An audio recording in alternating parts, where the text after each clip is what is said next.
The show, which features more than 200 items made between 1750 and the present day, is dominated by women's undergarments.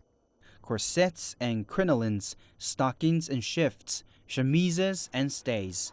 Waist-constricting corsets run through the exhibition in versions that range from functional to fetish. There are 19th century models with whalebone stays and one worn by burlesque artist Tadita Von Teese with a wince-inducing 18-inch waist. Certainly the second half of the 16th century, whalebone starts to be used. And then there's a growing trade in whalebone. And I think all corsets from that period on, worn by whatever class of women, are reinforced with whalebone.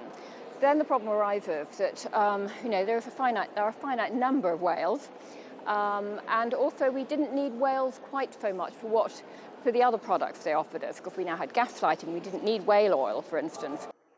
Looking at the riot of corsetry, it's hard not to think, hooray for the bra. The exhibition traces the history of brassieres from their development as bust supporters in the 1860s through their wide adoption in the early 20th century to the introduction of lycra in the late 1950s. One of the major breakthroughs in underwear, and it also affected corsetry, was the development of a long elastic thread called lastex in 1931. And that meant that you could reduce the number of whalebones in a girdle or a corset. And that was a major breakthrough. The other huge breakthrough was with lycra, available to the public from 1959. The exhibition reveals that the line between underwear and outerwear has long been blurred. Many extremes have been seen on fashion catwalks, and the exhibition's glass cases are full of wild and wonderful underwear-inspired designs.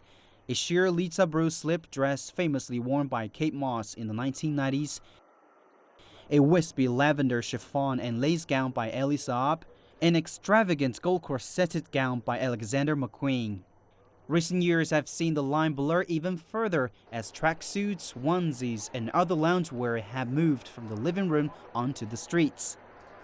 Undressed, a brief history of underwear runs from April 16th until March 2017.